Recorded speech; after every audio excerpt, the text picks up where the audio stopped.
Assalamualaikum warahmatullahi wabarakatuh. Perkenalkan, kami dari kelompok 3 yang beranggotakan Firdayanti, Maya Dewi Oktavia, Muhammad Fajar Mubarok, Nurdini, dan Salma Melia Syafitri. Kami di sini membahas tentang bencana kekeringan, yang dimana tugas ini dibuat untuk memenuhi salah satu tugas mata kuliah manajemen bencana yang diampu oleh Bapak Hamdan SKM MKI. Pengertian kekeringan adalah salah satu bencana yang ditandai dengan keadaan kurangnya pasokan air pada suatu wilayah dalam jangka waktu berkepanjangan, berbulan-bulan, bahkan bisa sampai bertahun-tahun. Kekurangan pasokan air dalam waktu yang lama akan memberikan dampak buruk bagi kehidupan, pertanian, kegiatan ekonomi, dan lingkungan.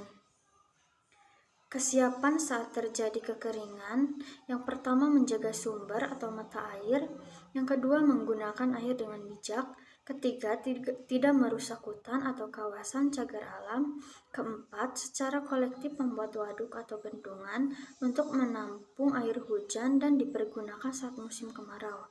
Yang kelima, dalam konteks pertanian, memanfaatkan mulsa. Mulsa adalah material penutup taman budidaya untuk menjaga kelembapan tanah, serta menekan pertumbuhan gulma dan penyakit, sehingga tanaman dapat tumbuh dengan baik. Yang terakhir, memenuhi kebutuhan keluarga, seperti membuat tandon air di sekitar pekarangan rumah untuk menampung air hujan. Untuk selanjutnya akan dipaparkan oleh Saudari Firdayanti. Kepadanya saya persilahkan. Baik, di sini saya akan memaparkan materi tentang tanggap darurat dalam bencana kekeringan. Tahap tanggap darurat tersendiri yaitu kegiatan yang dilakukan sesaat setelah terjadi bencana untuk mengurangi atau meminimalisir dampak dari bencana. Kegiatan-kegiatannya diantaranya yaitu yang pertama ada penentuan status tanggap darurat. Biasanya peninjauan terhadap lapangan yang terkena dampak bencana. Yang kedua itu ada penyelamatan dan evakuasi. Yang ketiga ada pemenuhan kebutuhan dasar. Dan yang keempat ada pemulihan sarana dan prasarana. Terima kasih Firda. Untuk selanjutnya akan dipaparkan oleh Saudara Fajar. Kepadanya saya persilahkan. Terima kasih kepada moderator yang sudah memberikan saya waktu. Di sini ada 5 pencegahan bencana kekeringan. Yang pertama itu mengantisipasi kekeringan dengan embung. Dan yang kedua itu mencegah waduk dari pendangkalan. Dan yang ketiga itu mengatasi kekeringan dengan penghijauan. Dan yang keempat melakukan pompanisasi dan pipansinasi. Dan yang terakhir mengikuti AUTP. Terima kasih. Saya kembalikan kepada moderator. Terima kasih Fajar. Untuk selanjutnya akan dipaparkan oleh Saudari Salma. Kepadanya saya persilahkan. Pemulihan, rehabilitasi, dan rekonstruksi. Yang pertama, melakukan rencana tata ruang dan wilayah RT atau RW berdasarkan analisis resiko bencana. Contohnya, membangun kembali dan memperbaiki lingkungan daerah seperti membangun bendungan, cek dam, dan saluran air, membangun kembali dan memperbaiki sarana dan prasarana publik yang rusak. Yang kedua, melaksanakan kegiatan pelatihan dan bantuan modal usaha untuk mengurangi ketergantungan masyarakat kepada sumber mata pencaharian yang tidak aman dan rawan bahaya. Yang ketiga, meningkatkan kemampuan masyarakat pada pasca bencana dalam pencegahan kekeringan.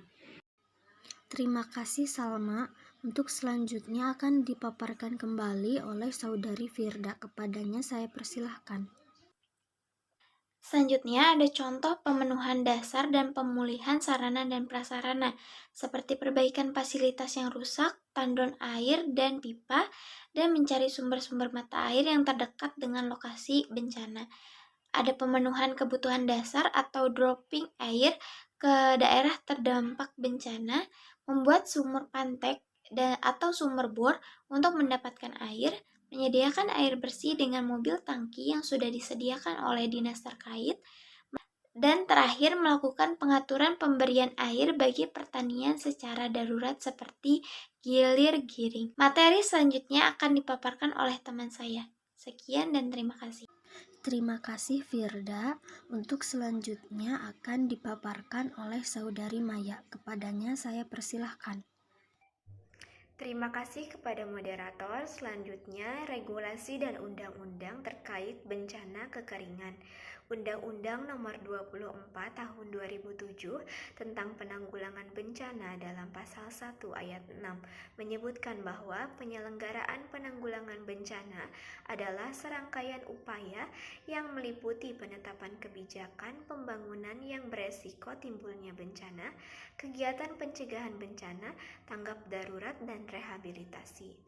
Pada pasal 3 ayat 1 dijelaskan bahwa asas-asas penanggulangan bencana yaitu kemanusiaan, keadilan, kesamaan kedudukan dalam hukum dan pemerintahan, keseimbangan, keselarasan, dan keserasian, ketertiban dan kepastian hukum, kebersamaan, kelestarian lingkungan hidup, serta ilmu, pengetahuan, dan teknologi.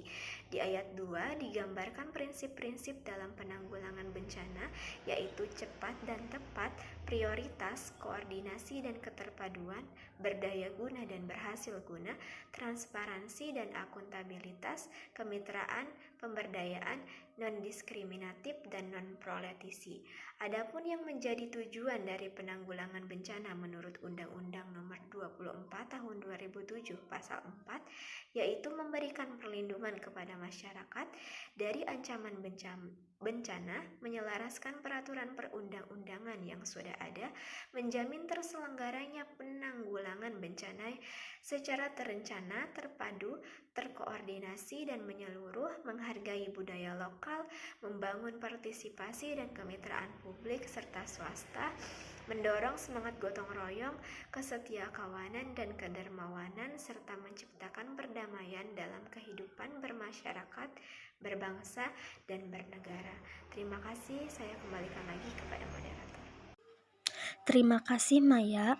Untuk selanjutnya akan dipaparkan kembali oleh Saudari Salma. Kepadanya saya persilahkan.